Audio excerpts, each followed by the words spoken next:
kemarau ini memang marak kebakaran. Di Agustus ini sudah 19 kasus kita lihat. Makanya saya mengimbau kepada masyarakat yang pertama supaya menjaga, periksalah instasi-instasi listrik.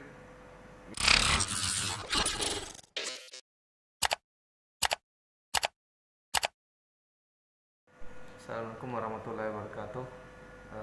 Saya Ela Dewata Wahid, PLT Kepala Dinas Kebakaran Kota Makassar, memberikan himbauan kepada masyarakat terkait dengan maraknya kebakaran hari-hari ini.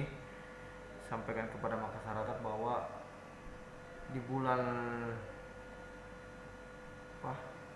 kemarau ini memang marak kebakaran. Di Agustus ini sudah 19 kasus kita lihat. Makanya saya mengimbau kepada masyarakat yang pertama supaya menjaga, periksalah instasi-instasi listrik yang ada di rumah masing-masing minimal sekali dalam 1 tahun. Karena kenapa saya katakan begitu? Kadang juga masyarakat sudah melakukan pergantian atau penambahan daya, tetapi lupa memperhatikan instalasi listriknya.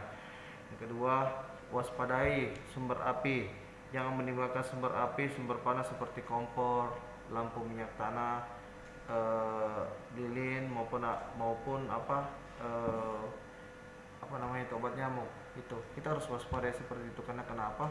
Kita biasa ibu-ibu yang memasak apa segala macam, masak di kompor apa segala macam, akhirnya meninggalkan, kemudian dia tidak sadar bahwa kompornya menyala. Kadang juga dia menggunakan gasnya bocor, dibiarkan juga. Itulah juga bisa menjadi sumber terjadinya kebakaran.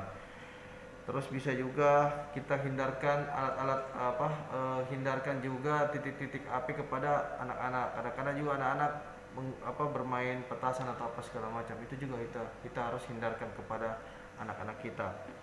Kemudian hindari menggunakan colokan-colokan listrik secara berganda-ganda. Itu kan kadang kita menggunakan elektronik kulkas, dispenser itu digandakan semua. Itu bisa menjadikan arus pendek seperti itu.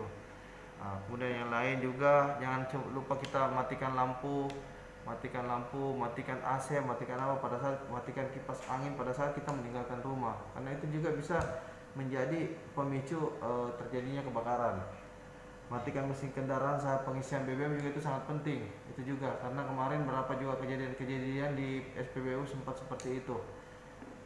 Yang paling penting juga jangan merokok pada saat pengisian BBM. Itu juga sangat penting. Jangan kita juga merokok sambil membuang puntung rokok. Ini banyak terjadi. Sekarang banyak terjadi biasa juga orang merokok di jalanan kemudian dilempar, terjadilah kebakaran alang-alang segala macam. Ini juga mengakibatkan banyaknya kebakaran yang terjadi gara-gara puntung rokok alang-alang.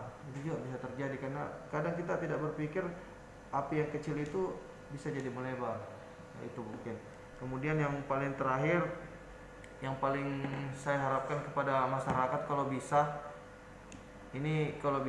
karena setiap rumah itu ada yang namanya APAR, alat pemadam ringan. Itu mungkin harganya bisa sampai 300 sampai 400. Mungkin kalau kita bisa kumpulkan untuk itu, karena kenapa? Fungsinya itu sangat penting. Siapa tahu kita dalam keadaan kompor menyala, kita bisa, jangan digunakan air, gunakan APAR itu untuk menyemprot. Ada yang korslet apa segala macam, kita gunakan itu lebih cepat prosesnya. Mungkin seperti itu. Jadi sekali lagi saya sampaikan kepada seluruh masyarakat Kota Makassar, saya sebagai PLT Kadis, dengan maraknya kebakaran ini, mari kita sama-sama waspada. Karena dari titik-titik api kecil itu bisa yang membesar. Tidak mungkin api itu langsung membesar. Kejadian seperti kemarin di pasar Senggol, kemudian kejadian kemarin yang terjadi di Panampu itu luar biasa, hampir 100 rumah yang di Panampu. Kemudian di pasar Senggol ada sekitar 30 lebih. Itulah, makanya sampaikan sekali lagi, mari kita tetap waspada.